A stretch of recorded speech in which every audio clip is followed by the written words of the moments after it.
Hi guys, Nick here, and I wanted to talk today a little bit about agency fees. And when you see agency fees advertised front and center with real estate agency advertising, property management advertising, if you're a landlord looking to employ a property manager, what to look out for when agents advertise for the service.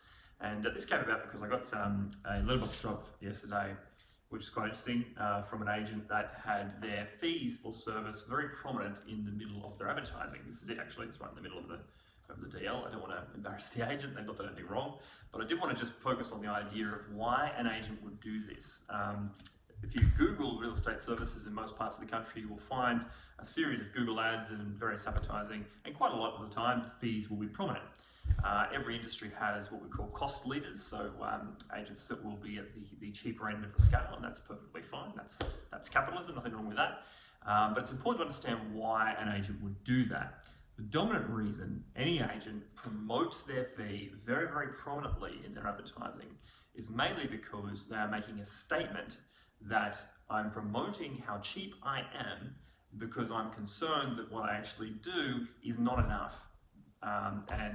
That's really a very common thing. They're making ascertaining their own value in the marketplace and determining that, well, what I can do in my business is not actually enough to compete with other agents who do more to provide value for their clients, and therefore I need to focus on my fee in order to get some attention.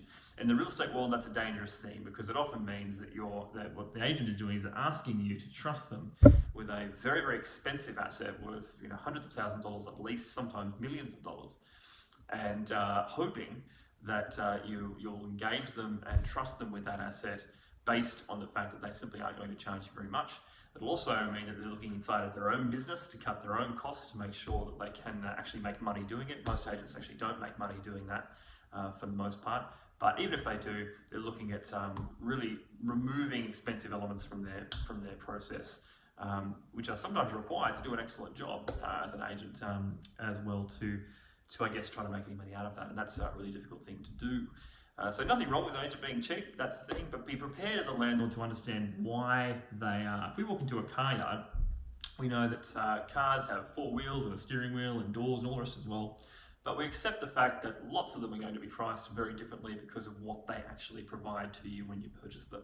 So whether you're buying a car or enlisting an agent to look after your property, make sure you understand exactly what the agent's going to do for you, what your money is paying for, potentially what your money is not paying for, and understanding, of course, that not every agent is the same, but we all know that instinctively, I think.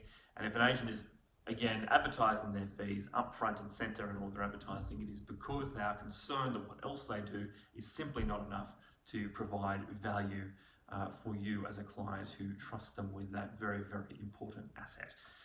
Ask lots of questions, get really good answers, and hopefully you'll end up with a really good agent giving you exactly what you need with your property. All the best.